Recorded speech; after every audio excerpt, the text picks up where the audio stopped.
My Old Billionaire Husband. Chapter 24. Ron's Engagement Party. Pasok na sana ako sa loob ng mansyon nila Bebe. Pero may biglang pumigil sa aking mga kamay. Zach, what are you doing in here? Nagtataka kong tanong. He chuckled. We are invited in here. We are the honored guests. Paliwanag nito. Bakit hindi mo sinabi? Nang hindi ako nabigla at nasaktan. Bakit? Umiiyak kong tanong. Kaya mo ba pumasok sa loob? We are all in the business world, Alexis. Love is the least important. Power is the most. Mahinang sagot ni Zach. Bullshit power. Bakit may ganyan pa dito sa mundo? Gusto kong pumasok at kausapin si Ron. Hindi man lang siya nagsabi sa akin. And it's unfair. Mahina kong sigaw. But I will never cry again. Pero ang puso ko, parang dinurog ng pinong-pino. Change your clothes first. Sagot ni Zach. Napatingin ako sa suot niya at ngayon ko lang napansin na naka-formal attire pala siya. Wala akong dress, hindi ko ito napaghandaan. Malungkot kong sagot. Don't worry, Debbie is waiting for you at the car. Maybe 15 minutes will do? Tanong nito na nakatingin sa kanyang relo. Oo naman, kahit 10 minutes pa. Maganda na kaya ako. Konting retouch na lang. Nakangiti kong sagot. Ayan, tumawa na muna ako kasi mamaya ang matinding bakbakan ng emosyon. Buti na lang at to the rescue si Debbie at ang dalawang lawi-dabi ay nasa labas ng sasakyan. Kita mo sa kanilang mga mata ang paghanga para sa isa't isa. Nalungkot na naman ako. Ano kaya ang future namin ni Ron? Ang maging third party na lang ba? Ay. Besh, come here at magpapaganda tayo. Sigaw nito. Oo naman, kahit 10 minutes pa. Maganda na kaya ako. Konting retouch na lang. Nakangiti kong sagot. Ayan, tumawa na muna ako kasi mamaya ang matinding bakbakan ng emosyon. Buti na lang at to the rescue si Debbie at ang dalawang lawi-dabi ay nasa labas ng sasakyan. Kita mo sa kanilang mga mata ang paghanga para sa isa't isa. Nalungkot na naman ako. Ano kaya ang future namin ni Ron? Ang maging third party na lang ba? Ay. Besh, come here at magpapaganda tayo. Sigaw nito. Lokarit talaga kahit nandyan ang BF niya. Pero ang mga malalagkit na titig ni Hector sa kanya ay talagang nakakatunaw. I'm happy for my best friend. But sad to say, we all have the same flaws. Ang maging kabit ata in this lifetime and generation. We are indeed magbeshi. Don't worry, Besh. Let's make sure na magandang-maganda ka pagpasok pa lang sa entrance ng party. Yung mapapalingon ang lahat ng kalalakihan at malalaglag ang kanilang mga brief dahil sa iyong kagandahan. Kinikilig pa ito. But I am not happy at all. Ayaw kong may kahati kay Bebe. Pero wala rin naman siyang magagawa eh. May nagawa ba ako? Di ba wala? Kawawang tragic love story namin. Pero ipaglalaban ko pa rin si Ron. Akin siya. Pero hindi naman ako magiging kanya. Ang gulo ng world ko.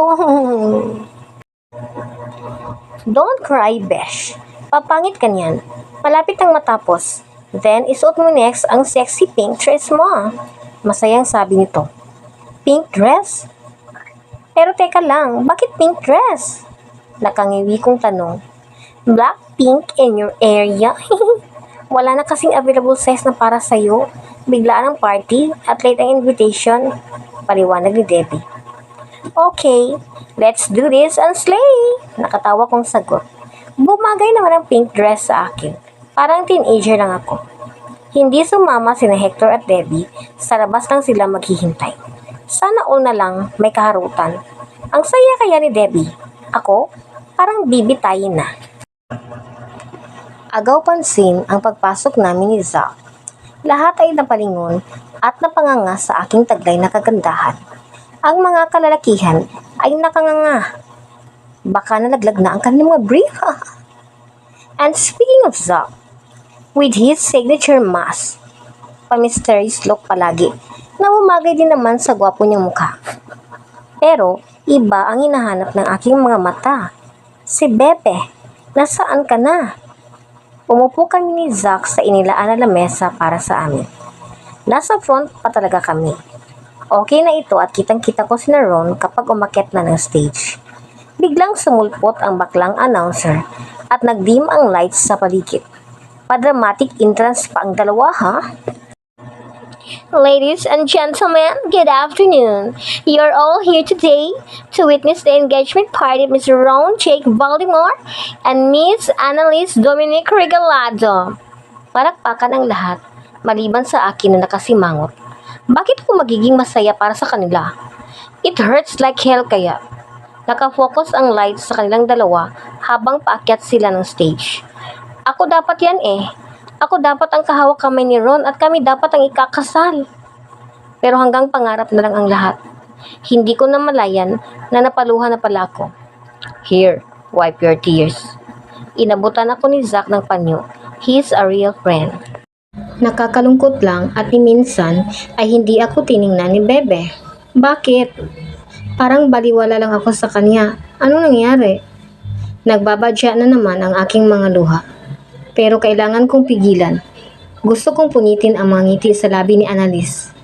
Ang saya mo naman girl habang ako ay lumuluha. Nang malapit nang matapos ang party ay lumapit ang daddy ni Ron sa amin ni Zack. Mr. Walker, thanks for coming as our honored guest. Pasalamat nito at nakipagkamay pa. Don't bother. Pahambol na sagot ni Zack. Ron and you, Annalise, come here. Meet Mr. and Mrs. Walker. Masayang sabi nito sa dalawang couple. Nakita ko rin ng malapitan ang babaeng umagaw sa aking bebe. Maganda naman siya, pero mas maganda ako. Pa-innocent look ang babaeng ito, pero kakaiba ang vibes ko. My instinct is telling me that she's a devil in disguise. Una nakipagkamay sa akin si Ron na parang wala lang nangyari. Agad din itong bumitaw sa aking mga kamay. Nice to meet you, Mrs. Walker. Masayang bati ni Annalise. Nice to meet you too, Miss Annalise. Nakangiti kong bati. Habang nakikipagkamayan sa kanya, ay hindi ko maiwasang manggigil at higpitan ang pagkakahawak sa kanyang kamay. Pinilit niyang bawiin ito pero ayaw ko pang bumitaw. Tiningnan ako ni Zack ng masama at binitawan ko kagad ang kanyang namumulang kamay. Pero bago ito tuluyang makalayo sa akin, ay may pahabol pang sabi.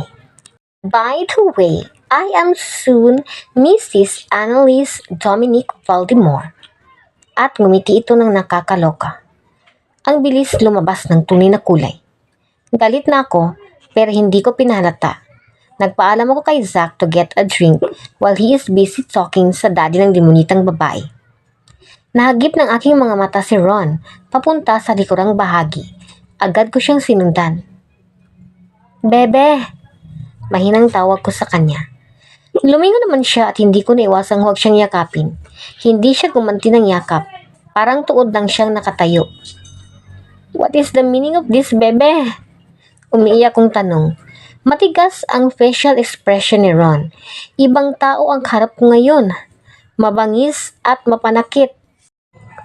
Isn't it obvious? Let's break up and end this nonsense relationship. Galit na sigaw niya. Nonsense? Walang hiya ka! At sinampal ko siya ng malakas. Pero nakangisi pa rin siya at hindi man lang nakitaan ng sakit. What do you want me to do? Ang maghintay sa'yo sa wala? Hindi ka na nga akin, pati katawan mo ay hindi rin. Walang lalaking tanga ang maghihintay ng ganyan, Alexis! Nang iinsultong sabi niya. Bawat kataga na kanyang binitawan ay tila libu-libong kutsilyong tumusok sa aking puso. Hindi ko makakalimutan ang araw na ito. Huh? Ganyan na naman pala ang nadarama mo? Bakit hindi ka nagsabi ng maaga, ha? Gusto mo lang talaga akong saktan. Umiiyak kong sigaw. Nakita kong nag-iba ang ekspresyon ng kanyang mukha. Pero agad din itong naglaho nang marinig namin ang sigaw ng demonita niyang fiancé. Mahal ko, ikaw ba yan? Tawag nito. Mahal ko? Hindi bagay, ang pangit pakinggan. Iniwan ako ni Ron at hindi man lang nilingon. Iiyak na sana ako nang mapansin kong may aninong nagpaiwan. Si Annalise pala, akala ko si Ron. Nakangisi itong lumapit sa akin, ngiti ng demonita. So, how does it feel? Masakit ba? Nakangiting tanong nito. Alam mo, kanina ka pa eh. Ano ba ang problema mo? Galit kong tanong. Wala naman. Pero sa cousin ko malaki. Pinahiya mo lang naman siya sa harap ng maraming tao. At halos patayin siya ng matanda niyang fiancé. Nabaliw lang naman siya at pinadala sa New York. Paliwanag nito. Si Joanna? Hindi makapaniwala kong tanong. Exactly. Now, taste your own revenge too. Nakatawa pa ito. At hindi ko napigilan ang aking mga kamay na sampal ko siya ng malakas. That's my revenge. How does it taste? Nangunguyam kong tanong. Hindi siya makapaniwala na sasampan ko siya. How dare you! Sigaw nito na pasugod sa akin. But I only gave her a flying kick. Pangatlo na siyang pinalipad ng aking golden feet. What did you do? Galit na sigaw ni Ron. Galit na galit ito papalapit sa amin ni Annalise. Siyempre, ang nilapitan niya ay hindi ako. Are you okay, mahal? Nag-aalang tanong nito. At para akong masusuka habang nakikinig sa lambingan ng mga walang hiya. Mabilis akong naglakad papalayo, pero tinawag ako ni Ron. Don't you dare walk away without apologizing. Galit na sigaw niya. At ako pa talaga ang hihingi ng tawad? In your dreams. Patuloy lang ako sa paglalakad at hinabol ako ni Ron. Hinablot ang aking mga braso. Medyo masakit yon. Don't you dare touch me again!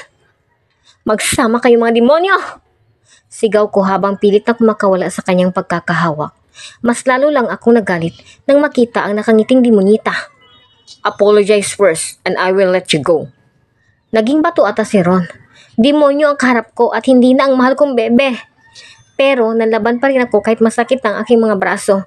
May biglang humila sa akin papalayo kay Ron. Don't you dare hurt my wife. Si Zack nagalit ang muka. Wife my foot. Nanguuyam na sagot ni Ron. At bigla na lang natumba si Ron nang suntukin ni Zack. Mahal ko, okay ka lang? Ang nag-aalalang tanong ng demonita. Let's go.